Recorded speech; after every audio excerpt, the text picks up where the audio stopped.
Chegamos à última aula do nosso curso de liderança cristã e o tema é muito importante. Nós vamos falar sobre a ética que o líder vai pautar a sua vida. Nós temos aqui alguns princípios importantes também, 3 princípios muito importantes, e hoje eu vou contar para vocês algumas histórias sobre isso daqui. O primeiro princípio tem tudo a ver com a história da nossa igreja, que é amor. Amor é a motivação para todas as coisas que nós vamos fazer. Se não tiver amor, como a Bíblia fala, é só como um sino que ressoa, é só barulho, é só ativismo, é só trabalho. Mas a motivação principal tem que ser amor pelas pessoas, amor pelo Senhor. E aí é muito importante a gente entender a diferença de amor para afinidade. Eu não amo só as pessoas com quem eu tenho afinidade. Eu amo aquelas pessoas a quem Deus ama. A Bíblia fala que nós devemos amar até os nossos inimigos, quanto mais os nossos companheiros de ministério. Eu lembro certa vez um líder chegou pra mim e falou: eu não aguento fulano de tal. Outra pessoa da igreja.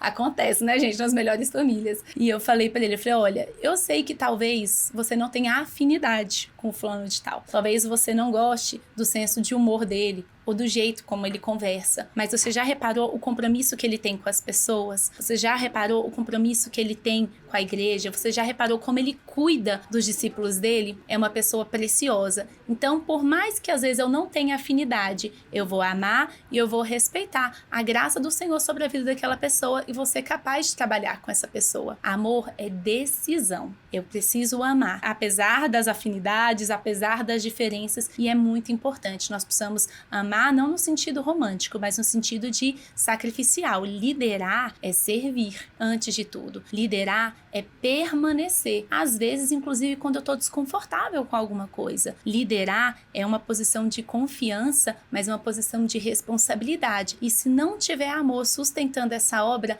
ela vai ruir. Então, é muito importante esse princípio. O segundo princípio que nós aprendemos aqui é a simplicidade. E simplicidade também a gente tem que desmistificar. Ser simples não quer dizer você não ter excelência, não quer dizer você não dispor de recursos. Simplicidade não é ser simplório. Ser simples é você focar naquilo que é essencial. Eu tenho uma frase que eu ouvi há um tempo atrás que eu gosto muito. Fala assim: aquilo que não impressiona a Deus não deveria nos impressionar. Tem gente que fica impressionado com quantos seguidores a pessoa tem, quantas curtidas. Essas coisas, elas não impressionam Deus. O que impressiona Deus é um coração reto, é uma fé, é fidelidade, é focar naquilo que é essencial. Então, nós também precisamos focar nisso que é essencial. E quando você foca no que é essencial, você está mantendo o seu ministério simples. Um dos maiores truques, do inimigo para derrubar um líder é deixar o orgulho, a vaidade tomar o coração dele. Chega uma hora que a pessoa está fazendo as coisas não pelo amor que motiva, mas talvez para poder ganhar um elogio, para ganhar respeito de alguém, para mostrar: olha como eu tô fazendo bonito. Na hora que isso começa a ganhar espaço no seu coração, você perdeu tudo.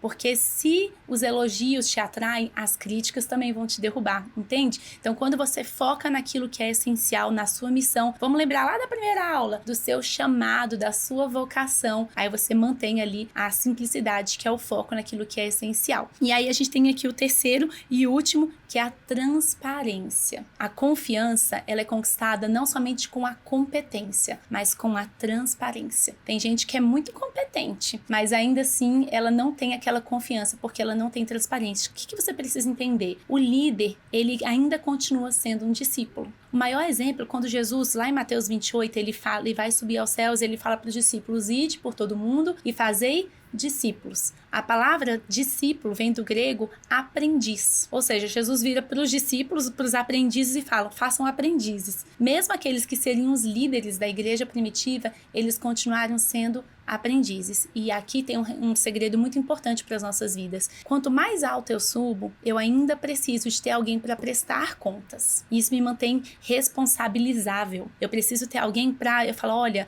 a minha vida tá assim, meu casamento tá assim, minhas finanças estão assim. Você prestar contas a alguém é segurança para você, de que você não vai se ensoberbecer, que você não vai até mesmo descontrolar. Vou contar para vocês um caso que aconteceu.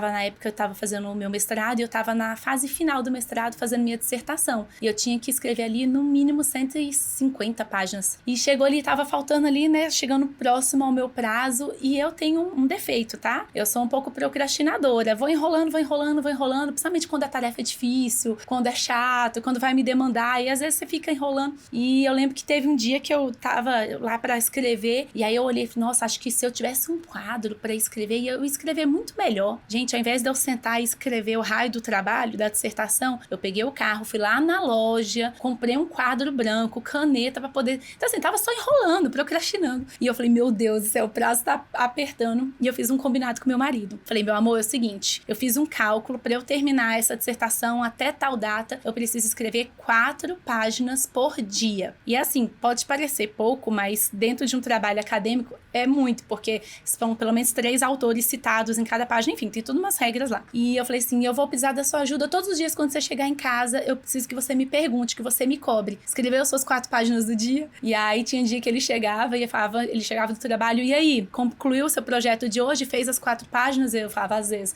não, terminei não, eu vou terminar. Eu só ia dormir a hora que eu terminava minhas 4 páginas por dia. E com a ajuda dele, me fiscalizando, entre aspas aqui, eu consegui concluir o meu projeto no prazo determinado. Mas se eu não tivesse alguém ali me monitorando, me ajudando a controlar o meu projeto, talvez eu ia enrolar, talvez eu iria perder aquele prazo que eu tinha estipulado. Na nossa vida, como líder, como pessoa, é a mesma coisa. Quando você presta contas, ainda que seja um combinado, gente, não tô falando no sentido abusivo de, alguém tá me vigiando, não. Eu preciso prestar contas pra alguém, eu tô dando satisfação da minha vida pra alguém. Isso me ajuda a me manter no trilho, isso me ajuda a me manter no eixo. Então é muito importante que você preste contas da sua vida para alguém, para o seu líder, para o seu discipulador, para alguém que vai estar te acompanhando. Você que talvez é líder de ministério, aí mais ainda, você que está cuidando de pessoas, a missão não é minha, não é sua, não é do pastor Ibe, a missão é do Senhor. Nós temos que fazer para Ele, sabendo que nós estamos cuidando de algo que não é nosso. Nós somos mordomos,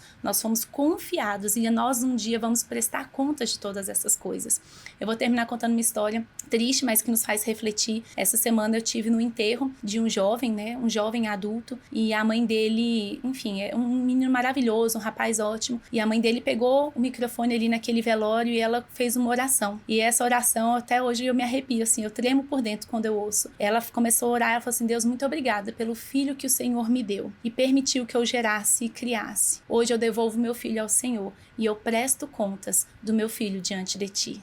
Ai, eu ouvi aquilo até hoje, eu me arrepio quando eu falo. E é mais ou menos assim que nós temos que entender todas as coisas que nós temos. O Senhor nos confiou. E um dia nós vamos prestar contas de todas elas para Ele. A seu chamado, a sua liderança, os seus dons, a sua vida, a sua família. Nós vamos prestar contas. O Senhor nos confiou. Nós vamos multiplicar com fidelidade. E a melhor forma de você se manter no caminho é você prestar contas para o Senhor, mas para alguém aqui na terra também, que vai te ajudar nessa caminhada de crescimento. Que você possa continuar desenvolvendo o seu dom, a sua habilidade, a sua liderança, que você dê muitos frutos para o Senhor e que um dia você chegue diante dele e fale, Senhor, eu completei a carreira e eu guardei a fé. Que Deus te abençoe.